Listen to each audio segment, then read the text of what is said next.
This is part 3 of alterations of hormonal regulation. We're going to be talking largely about the alterations of adrenal function. Let's review the adrenal gland itself. Now, the cortex has 3 layers and it secretes 3 main hormones. We have aldosterone, controlled by the RAS system. We have glucocorticoids or cortisol, stimulated by ACTH. And we have androgens like estrogen and testosterone that are stimulated by ACTH as well. The medulla is not under control of the pituitary gland, and it produces catecholamines like epinephrine and norepinephrine. Now, the disorders of the adrenal cortex are related to either a hyperfunction or hypofunction. For instance, a hyperfunction will cause increased secretions of cortisol. So we'll have hypercortisolism, which will lead to Cushing's disease, or sometimes called Cushing's syndrome. When we have a hypofunction of adrenal cortex, this is going to lead to Addison's disease. We are going to, in the next few slides, compare the differences between Cushing's and Addison's disease. Addison's disease is characterized by low or decreased mineralocorticoid, glucocorticoid, and androgen secretion. Primary adrenal insufficiency is also another way to say Addison's disease. And really, it's saying that you have hypocortisolism and hypoaldosteronism in combination. It's relatively rare, and it occurs more often in patients that are between the ages of 30 and 60 and female, although it can appear at any time. In the US, the most common cause of Addison's is an autoimmune destruction of the adrenal cortex, and it's again more common in our women patients. But other causes can be due to infections like TB or fungal infection or HIV. We also will see it with metastatic carcinoma and bilateral adrenal hemorrhages as well. The specific pathophysiology, it's characterized by inadequate amounts of corticosteroid and mineralocorticoid synthesis. You'll also see elevated serum ACTH levels because of the loss of negative feedback. However, before clinical manifestations are even presented, more than 90% of total adrenocortical tissue is destroyed already. We also have idiopathic Addison's disease, and this is caused by adrenal atrophy and hypofunction of the organ-specific autoimmune disorder. And it typically can happen in children. We call this a type 1, but if it happens in adulthood, we call this a type 2. And it's related to autoantibodies and autoreactive T cells specific to the adrenocortical cells.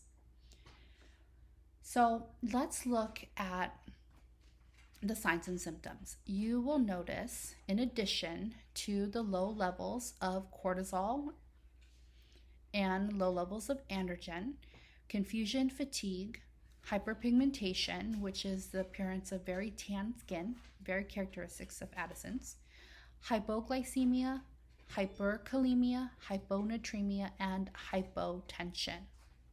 And you're going to treat with hydrocortisone because you're trying to bring up the cortisol levels that have been depleted. When a patient is in adrenal crisis, or sometimes called acute adrenal insufficiency, this is the most serious complication, by the way. There's going to be a rapid decline in both their cortisol and aldosterone. It's caused by hypoglycemia, hypovolemia, and hypotension. Shock, coma, and death can occur from this. Again, you're going to treat with IV cortisone and fluid replacement. You can see the clinical manifestations of Addison's disease here in association with their pathophysiologic mechanism. Now, many patients with Addison's will feel very weak and they're easily fatigued. And especially as the day progresses, this fatigue is going to be worsened, and also in periods of stress. We don't really understand, but it can be related to the hypoglycemia, hypotension, and decreased metabolism of their proteins. They're also going to have GI disturbances like anorexia, nausea, vomiting, diarrhea, abdominal pain, and weight loss. And this can be associated with the celiac disease that can occur with Addison's, or electrolyte abnormalities. Hypoglycemia, which will be manifested by fatigue, mental confusion, apathy, and psychosis.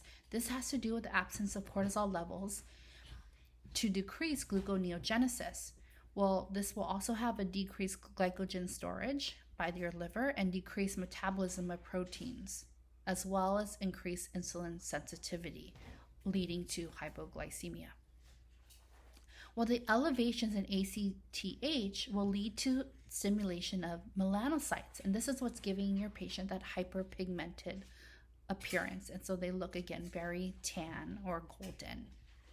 Autoimmune destruction of melanocytes will actually cause another skin disorder called vitiligo, which will appear with white patches and depigmented areas.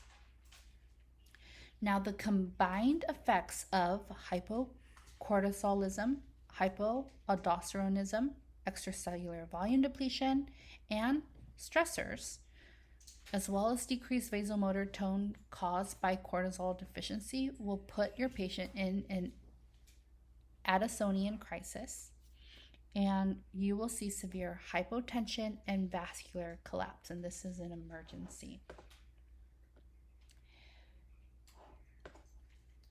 Now let's look at Cushing's syndrome. Hypercortical function is occurring with Cushing's syndrome, and the clinical manifestations result from this chronic exposure to excess endogenous cortisol levels, again, more commonly in women. Now, Cushing disease refers to excess endogenous secretions of ACTH or corticotropin.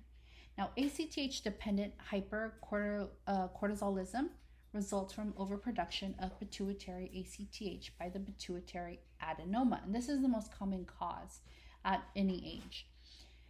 Or it can be an ectopic secretion of a non-pituitary tumor, like a small cell carcinoma of the lung, but it's more common in older adults.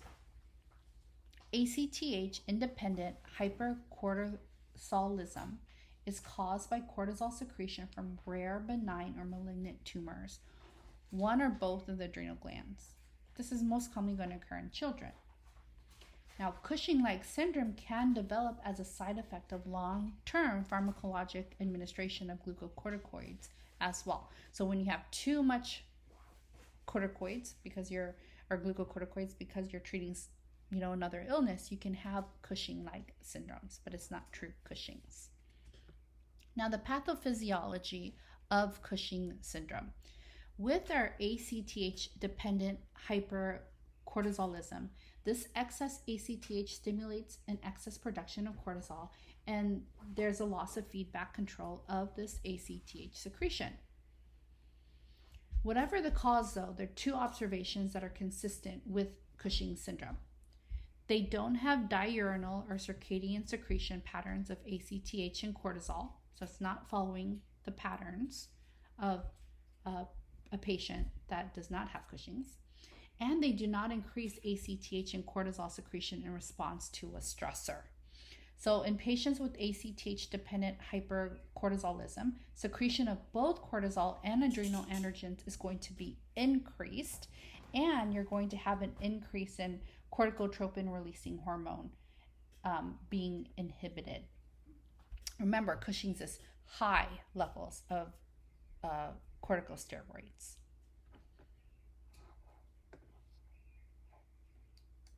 Okay. There are many complications, manifestations, signs and symptoms of Cushing's syndrome. And weight gain is the most common feature, and this is because of the accumulation of adipose tissue, especially in the trunk, the face, and the cervical areas, meaning that it's their face, their neck, and their belly. So truncal or central obesity is often termed, moon face for their facial obesity, and buffalo hump is something to describe their cervical transition accumulation of the fat. Now, transient weight gain can also occur from sodium water retention that's present because of the mineralocorticoid effects of cortisol, which are exhibited when these cortisol levels are so high. You'll also notice glucose intolerance because of the cortisol-induced insulin resistance. You also have increased gluconeogenesis and glycogen storage by the liver. So, overtly, diabetes mellitus will be diagnosed in about 20% of individuals with hypercortisolism. Therefore, polyuria can also be manifested because of hyperglycemia and also the resultant glycosuria. Protein wasting can also occur because this is going to be from the catabolic effect of cortisol on the peripheral tissue. So you have muscle wasting leading to weakness, especially in the muscles of our extremities, thinning of the limbs. You also see in the bone the loss of the protein matrix, which will increase bone reabsorption, leading to osteoporosis. This osteoporosis can therefore lead to pathologic fractures, vertebral compression fractures, bone and back pain, kyphosis, and even reduced height. You also see high levels of calcium in the urine, or hypercalciuria. This can induce kidney stones or renal stones, and this is experienced in about 20% of patients as well. Now, the loss of collagen will lead to thin, weakened skin, which will make your capillaries more visible. The tissues are easily stretched by adipose deposits, and you're going to see very characteristic stretch marks or purple striae observed more often in the truncal area. You also have a loss of collagen support around the small vessels, making them more susceptible to rupture, leading to more patients will easily bruise, even with minor trauma or just like bumping into things. Where their thin, atrophied skin can also be easily damaged, leading to skin breaks and ulcerations as well. You'll also see a very bronze or brownish hyperpigmentation of the skin, the mucous membranes, and hair, and this has to do with the high levels of ACTH, which will be in conjunction with the increased levels of melanocyte-stimulating hormones. And so when ACTH concentrations are elevated, you're going to see these melanocyte-stimulating hormones increase as well. This is what's giving you that hyperpigmentation. Now, with elevated cortisol levels, remember what it does to the catecholamines. You're going to have vascular sensitivity to the catecholamines, and this will lead to vasoconstriction and therefore hypertension.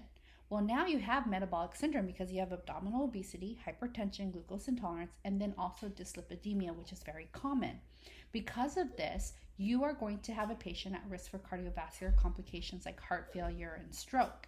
And chronically elevated cortisol levels can cause suppression of the immune system as well, with increased susceptibility to infections and very poor wound healing. Approximately 50% of patients with high cortisol levels will experience alterations in mental status. And this has to do with the effects of cortisol in the hippocampal neurons. And therefore, you're going to have subsequent implications on their learning, their memory, and other neurologic functions when cortisol levels are elevated so greatly. Well, this can range from just being irritable and moody and depressed to severe psychiatric disturbances like schizophrenia. But they can improve with proper treatment. Now, females may experience symptoms of increased adrenal androgen levels as well, because remember, it's not just the cortisol that's increasing, but it's also the androgen levels. It's very rare that androgen levels are going to become so high that they're going to cause changes in voice or hairline recession or even hypertrophy of the clitoris, unless there's an adrenal carcinoma involved. Infertility is more common among women, actually. But adrenal androgen levels can get high enough to where you'll see increased hair growth, especially on the face, acne, and the loss of menstruation. In this slide, I like this slide because you can see the differences in just characteristic features of Addison's disease versus Cushing's disease.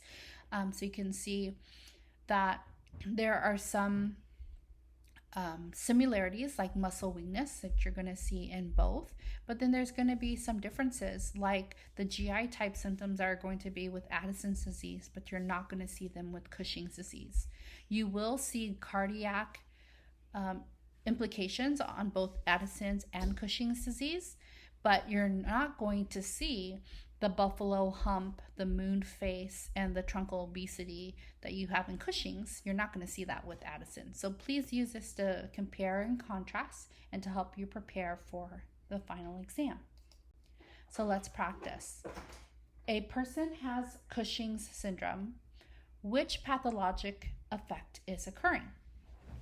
Now, with Cushing's syndrome, this refers to the complex of clinical manifestations that has to do with chronic exposures to too much cortisol levels and androgen levels as well, but mostly cortisol. So, with Cushing's, you're going to have an overproduction of pituitary ACTH by a pituitary adenoma that can occur at any age. You can also have hyperaldosteronism, or high aldosterone, characterized by excessive aldosterone secretion by the adrenal cortex, and serum glucose is increased because the cortisol levels are inducing insulin resistance and glyconeogenesis. So the answer here is D, which is the chronic exposure of excess cortisol, which is causing Cushing's syndrome.